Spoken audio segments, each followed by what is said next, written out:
कैसे हैं आप सब। बीपीएससी 69 प्रीलिम्स एग्जाम हो गया। इस एग्जाम को जिसका भी पीटी अच्छा जा रहा है या जिसका बहुत कम भी अच्छा जा रहा है, तो तैयारी तो आगे आपको करनी है, मेंस की ही तैयारी करनी है, ये भी ध्यान रखिएगा। अभी जिनको भी एग्जाम मेंस का देना है, समय तो एकदम ही नहीं है, एकदम ही नहीं है। बस आप इतना ही कर सकते हो कि मेंस के एग्जाम के लिए खुद को तैयार कर सकते हैं।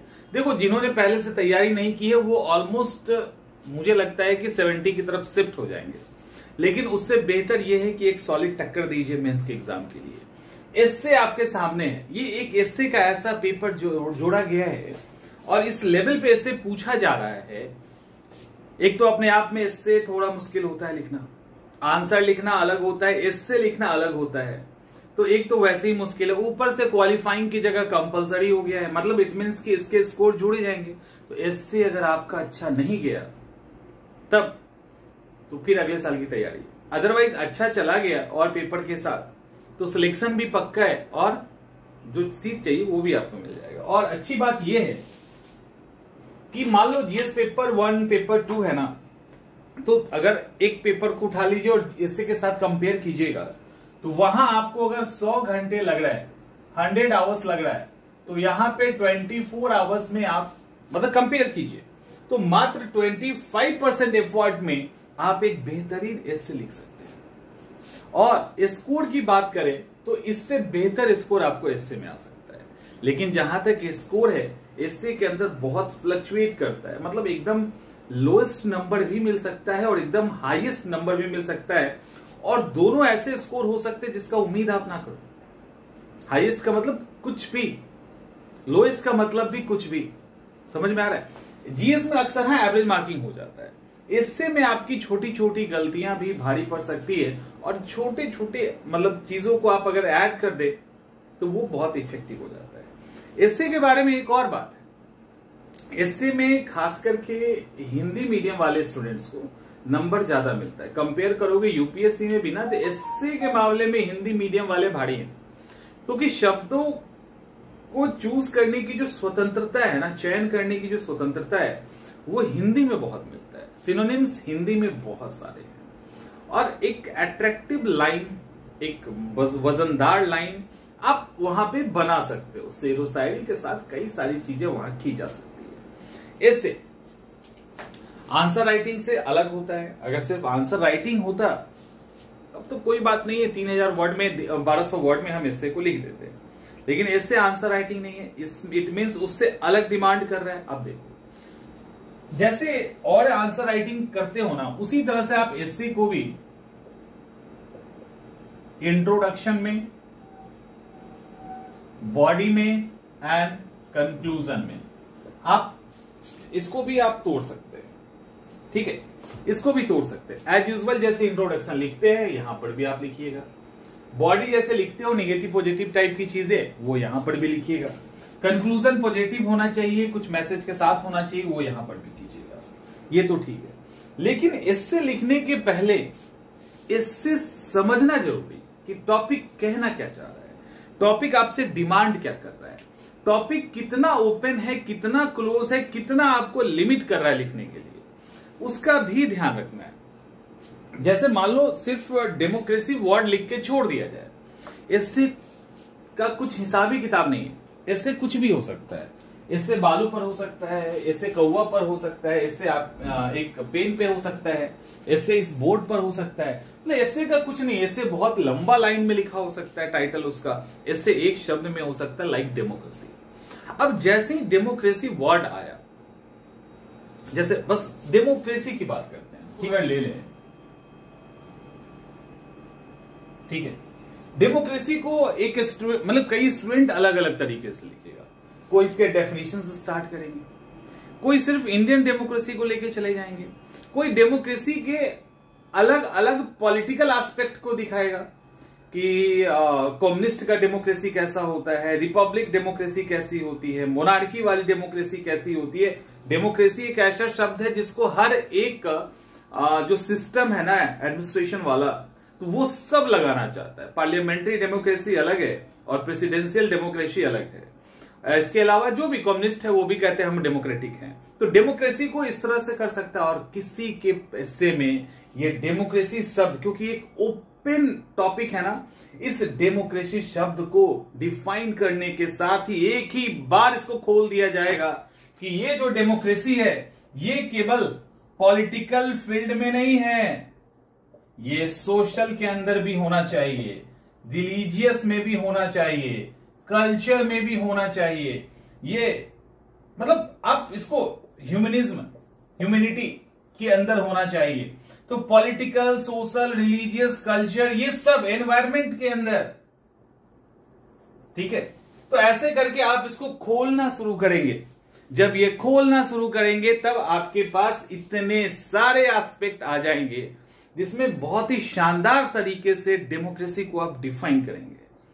और वो जो होगा वो कमाल का होगा और सबको ब्रीफ में कर देंगे और पॉलिटिकल वाला हिस्सा को थोड़ा सा ज्यादा एलोबरेट कर देंगे, क्योंकि आपसे कतई नहीं पूछा गया है कि डेमोक्रेसी एक शासन प्रणाली है। इस तरीके अगर ये कहा होता है democracy is a governance system, democracy एक शासन प्रणाली है, तब तो पॉलिटिकल एस्पेक्ट को लेके लिख देते स्टार्टिंग से एंड तक। लेकिन आपसे सिर्फ डेमोक्रेसी शब्द पूछा गया है। खोल दीजिए पत्ते जितने खोल सकते हैं, जितना आता है, जितने दायरे आप बढ़ा सकते हैं उसके, उस दायरे को खोल दीजिए। उसके बाद देखिए खूबसूरत एस्से तैयार हो जाएगा। तो सबसे पहला काम कि जो एस्से है उसका दायरा कहां तक है। क्या democracy is a governance system है, क्या डेमोक्रेसी एक शासन प्रणाली है, या सिर्फ डेमोक्रेसी शब्द है। ऐसे कई सारे एस्पेक्ट आएंगे।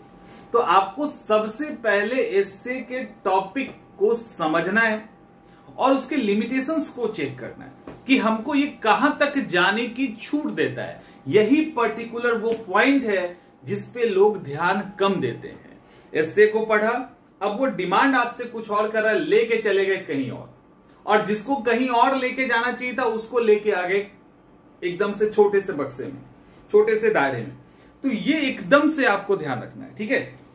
ये इंपॉर्टेंट सेक्शन। ऐसे कई टॉपिक आ सकते हैं, सच्चाई, ट्रूथ भी आ सकता है। इसके अलावा जो सामान्य सा टॉपिक है वो मैंने सामान्य सा तो कोई भी है, पर्यावरण पॉल्यूशन, सिंपल है। तो पर्यावरण पॉल्यूशन कहीं पे भी लेके चले जाएंगे। सिर्फ प्रदूषण की बात अगर हो जाए, पॉल्यूशन की, तो आप सोचिए कि जब एनवायरमेंट पॉल्यूशन की बात होगी, जब एनवायरमेंट पॉल्यूशन की सब बात होगी, तो आप क्या करोगे, एनवायरमेंट पे लेके चले जाएंगे ना। नॉर्मली स्टूडेंट क्या सोचेगा, एनवायरमेंट पॉल्यूशन। लेकिन अगर एनवायरमेंट पॉल्यूशन प्राकृतिक प्रदूषण लिखा हुआ है तब तो ठीक है, लेकिन नहीं लिखा हुआ है तो आपको बोला है कि प्रदूषण शब्द क्या होता है। प्रदूषण शब्द का मतलब क्या होता है, पॉल्यूशन का मतलब दूषित वातावरण, दैट्स इट ना, इससे ज्यादा कुछ होता है। प्रदूषण का मतलब दूषित वातावरण। ये दूषित वातावरण किस में हो सकता है, ये हमारे एनवायरमेंट में हो सकता है, ये हमारे सोसाइटी में हो सकता है, ये हमारे रिलीजन में हो सकता है, ये हमारे कल्चर में हो सकता है। मतलब आप जिधर भी डालना है डालो ना, उसको रोका गया है आपको नहीं ना। एनवायरमेंट पॉल्यूशन अगर रहता, यानी अब हम बात करते हैं इसको प्राकृतिक प्रदूषण पे, तब हम कहते हैं वाटर में है, लैंड में है, एयर में है, रेडियो एक्टिविटी वाली है, साउंड पॉल्यूशन है, सॉइल पॉल्यूशन है, 75 चीजें हैं यार, लिखो उसको। लेकिन जैसे ही आपको बोल दिया गया पॉल्यूशन, तो आप सोचिए, तो ये वाला माइंडसेट आपको डेवलप करना है किसमें, एस्से में। एस्से में जो डेवलपमेंट आपकी होनी चाहिए वो इस तरह की होनी चाहिए। खोलिए, तो सबसे बड़ी दिक्कत होती है नहीं खोलते, पत्ते खोलिए। अब जब आपको अभी क्या लगता है, कोई भी ऐसा टॉपिक एस्से में नहीं आ सकता जिसको आप बहुत बेहतरीन तरीके से नहीं लिख सकते। इवन आपको नहीं आता है एस्से, फिर भी आप एस्से नहीं लिखना जानते हैं ना, फिर भी आप बहुत अच्छा एस्से लिखेंगे, इसमें कोई दो राय नहीं है। अब बहुत अच्छा एस्से आप कैसे लिखोगे, जैसे ही आपने एस्से को खोलना सीख लिया। नहीं तो हमें नहीं पता उसके बारे में ज्यादा, लेकिन हमें पता है ना डेमोक्रेसी क्या होती है, हमें पता है ना पॉल्यूशन क्या होता है। हम उसके वर्ड को इतना डिफाइन करेंगे, उसको इतना तोड़ देंगे ना कि हमारे पास इतने पॉइंट आएंगे। अब लिखो ना, इसमें 10-10 लाइन में लिखोगे तो 1200 वर्ड पूरा हो जाएगा पॉजिटिव में और 1200 निगेटिव में। कहानी खत्म। निगेटिव थोड़ा कम करना है, कहानी खत्म हो गई। इतना ही तो करना है, और कैसे नहीं है वो। इसके बाद ये खुलेगा फिर एनवायरमेंट पॉल्यूशन को अलग अलग, सोशल को अलग अलग, रिलीजियस को अलग अलग, कल्चरल को अलग अलग, करो ना अलग अलग, यहां पे करो अलग अलग, यहां करो अलग अलग, मतलब अलग अलग करते करते करते इतने सारे पूरे के पूरे एकदम से है ना साम्राज्य इसका ऐसा फैल जाएगा, इतनी सारी शाखाएं खुल जाएंगी एक मेन ब्रांच की, तो शब्दों का ना कमी होगा ना लाइन का कमी होगा। तो इस बात का सबसे पहले ध्यान रखिए।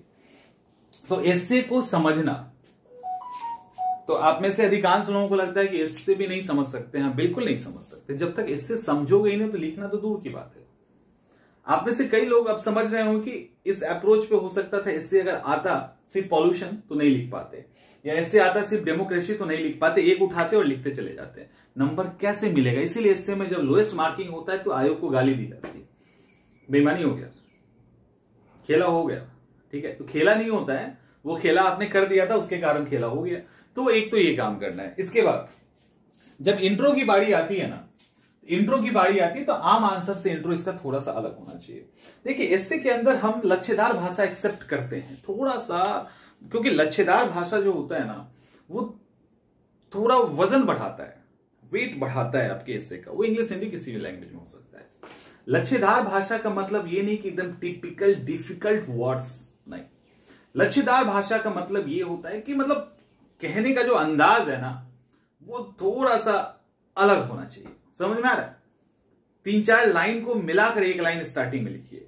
तो स्टार्टिंग के जो लाइंस होने चाहिए वो कम से कम ऐसे होने चाहिए। इसके बाद फिर सिंपल हो जाइए, कोई इशू नहीं है। तो थोड़ा सा मैंने इंट्रोडक्शन जो है ना कसा हुआ एकदम से, और उसको समझने में थोड़ा सा स्ट्रेस हो, ऐसा इंट्रोडक्शन होना चाहिए। इंट्रोडक्शन की शुरुआत नहीं कुछ पता है तो डायरेक्ट भी कर सकते हैं, जो सबसे लोएस्ट मार्किंग का होता है। वो नहीं कर सकते तो शेरो शायरी से आप कर सकते हो। कोई फेमस नोबेल पर्सनालिटी का आप कोटेशन डाल सकते हैं, ठीक है, उनका आप कोटेशन डाल सकते हैं। इसके अलावा कुछ कहानियों के साथ स्टार्ट कर सकते हैं, कुछ व्यक्तिगत अनुभव के साथ स्टार्ट कर सकते हैं। ये सारा काम आप यहां कर सकते हैं, कोई दिक्कत नहीं है। ये सारे के सारे काम आप यहां इंट्रोडक्शन में कर सकते हैं। उसके बाद लिखिए। देखिए इंट्रोडक्शन में नॉर्मली ये माना जाता है कि इंट्रोडक्शन जो आपका है वो पूरे एस्से का आईना है। जैसे प्रियम्बल होता है ना, उद्देश्य का सार कहा जाता है, essence of the constitution is preamble. उसी तरह से introduction is essence of your essay. ठीक है, आपका जो एस्से है ना उसका ये एसेंस होता है। तो इंट्रोडक्शन में एक मोटा मोटी आपके इंटेंशन झलक जाने चाहिए कि आप एस्से के साथ क्या करने वाले हैं। तो वो एस्से होता है, इंट्रोडक्शन होता है। तो इंट्रोडक्शन पे थोड़ा सा प्रैक्टिस कीजिए, काम कीजिए, क्योंकि स्टार्टिंग ही अगर औसत हो जाएगा तो आप नीचे कितना भी अच्छा लिखोगे ना, उनके दिमाग में छप जाएगा कि ये तो छपड़ी स्टूडेंट है, छपड़ी यूट्यूबर होता है ना, तो छपरी स्टूडेंट है, ये वाला हो जाएगा। तो वो काम नहीं करना है ना। तो उस बात का यहां पे ध्यान रखिएगा। बॉडी के अंदर आइएगा। देखो अब एस्से में क्या है कि मैंने कई बार आंसर राइटिंग पे भी बात करेंगे। एस्से में होता क्या है, आपको एकदम पॉजिटिव भी दिया है ना डेमोक्रेसी, तब भी इसके कुछ निगेटिव एस्पेक्ट भी दिखाने हैं कि डेमोक्रेसी बात बोला जाता है लेकिन फॉलो नहीं किया जाता। अलग अलग क्षेत्र में कहां नहीं किया जाता, कुछ बताएंगे ना। तो उस तरह से आप यहां पे पूरे जितने पत्ते हैं वो खोलेंगे। कोशिश ये करनी चाहिए एस्से के अंदर भी कि कुछ अगर निगेटिव एस्पेक्ट है उसको, अगर एस्से डिमांड बहुत कम निगेटिव एस्पेक्ट कर रहा है तो बहुत कम निगेटिविटी के साथ उसको पहले ही लिख दे जितना लिख सकते हैं। ठीक है, मतलब पहले इसको हम तोड़ेंगे, ये तोड़ना तो काम ही है मेरा, ये तोड़ेंगे और इसका निगेटिव एस्पेक्ट हम पहले लिख देंगे। उसके बाद निगेटिव जब हमने लिख दिया, अब हम इसका पॉजिटिव एस्पेक्ट लिखेंगे सेकंड में। और ये जो पॉजिटिव एस्पेक्ट है इसमें अब पूरा फैलाया हुआ जो आपका ये है ना, इसको पूरा फैला देंगे। निगेटिव एस्पेक्ट में भी आपको लिखना है, बचा के लिखना है, क्योंकि वहां कम लिखना है, आपसे डिमांड नहीं किया गया है, लेकिन लिखना जरूर है। और पॉजिटिव जब आएगा तब अब ये आपका पूरा फैलना शुरू करेगा और लास्ट में आप कंक्लूड करेंगे। तो क्यों कहा जाता है कि आप बाद में पॉजिटिव लिखिए? क्योंकि आपने बहुत अच्छी अच्छी बातें पहले लिख दी, बाद में निगेटिव आएगा। तो पढ़ने वाला तो निगेटिव के बाद समाप्त किया ना, कंक्लूजन पे आया। और कंक्लूजन आपको हर हाल में पॉजिटिव रखना है, सकारात्मक रखना है, कुछ मैसेज के साथ रखना है। तो बेहतर ये होता है कि वो एक नकारात्मक थॉट्स को पढ़ा और छोड़ दिया, अब सकारात्मक थॉट्स को पढ़ते पढ़ते वो कंक्लूजन में आ गए। जब वो कंक्लूजन में आ जाते हैं इसको पढ़ते हुए, तब अब उसके साथ ये रिलेट करना इजी होता है कि एकदम सही सही सही सही अच्छा पढ़ रहे हैं और उसके साथ एक अच्छा एंड हो गया हमारा। तो एंड तो आपका कंक्लूजन हमेशा इससे पे ही डिपेंड होगा, लेकिन एंड हमेशा कहीं ना लास्ट का जो कुछ लाइन होगा ना वो हमेशा सकारात्मक होगा। ये आपको मेंस के आंसर में भी फॉलो करना है, क्योंकि हर हाल में जो पॉजिटिव इंसान होता है लोग उसी को पसंद करते हैं। क्या आप चाहेंगे कि आपके आसपास ऐसे लोग हों जो निगेटिविटी फैलाएं? 69 हो सकता है किसी का प्रीलिम्स ना निकले, हो सकता है यूपीएससी प्रीलिम्स ना निकले, तो अब कोई आपको ये आके कहेगा बेकार हो तुम, नहीं पढ़ना आता तुमको, छोड़ो तुम मत, तुमसे निकलेगा ही नहीं। कोई ये कहा नहीं थोड़ा सा एफर्ट करो ना, अगली बार निकल जाएगा, किसका अच्छा लगेगा? वही चीज कंक्लूजन के अंदर है, यही चीज कंक्लूजन के अंदर है। आप कितना भी वर्स्ट ऐसे लिख रहे हो, मतलब वर्स्ट टॉपिक पे ऐसे लिख रहे हैं, बहुत खराब चल रही है चीजें, लेकिन कंक्लूजन में एक उम्मीद आप छोड़ेंगे। यही उम्मीद एक एडमिनिस्ट्रेटिव ऑफिसर से उम्मीद की जाती है कि उनके अंदर वो उम्मीद हो, क्योंकि सारे लोग डिस्ट्रिक्ट के जो हैं वो उनके ऊपर डिपेंडेंट हैं। उनका ऑफिस के जितने भी लोग, उनके ऑफिस के थ्रू जितने भी लोग का कल्याण होना है वो सब उन पर डिपेंडेंट है। तो अगर वो पॉजिटिव नहीं होंगे तो क्या होगा? कंक्लूजन पॉजिटिव रखिए। और कंक्लूजन में कोई भी नया पॉइंट मत छेड़िए जो ऊपर नहीं किया गया है। कंक्लूजन का मतलब ही होता है जो आपने ऊपर लिखा उसको कंक्लूड करेंगे और कुछ सॉल्यूशन बताते हुए, कुछ उम्मीद दिखाते हुए, कुछ सकारात्मक साइन के साथ उसको बंद कर देंगे। ऐसे करके एस्से पे अप्रोच करना शुरू कीजिए। आपके मन में सवाल आएगा कि इंट्रो एंड कंक्लूजन के लिए हम कितना देखिए 20% के आसपास, 15 to 20%, ठीक है, 15 to 20% के आसपास आप इंट्रोडक्शन में दे सकते हैं, और वही 15% के आसपास आप रखो ना, परसेंट के आसपास, वही 20 रखिए, हार्डली 20 के आसपास आप यहां पे रखेंगे, और 60 to 70% के आसपास आपका ये मेन पार्ट होगा। इसके अंदर आप अपने एस्से को समेटने की कोशिश कीजिएगा, तो होपफुली। और एक और चीज है लास्ट में कि एस्से अलग अलग टाइप के होते हैं। कुछ एस्से होते हैं एक्सप्लेन करने के लिए, कुछ एस्से होता है मतलब जिसपे आपको कहते हैं उपदेश देना टाइप एस्से होता है। तो ऐसे करके अलग अलग कैटेगरी होती है एस्से की। तो जो कैटेगरियां होती है उस कैटेगरी को फुलफिल करने की कोशिश कीजिएगा। उम्मीद करते हैं टॉपिक समझ में आ गया होगा। मिलते हैं अगले वीडियो।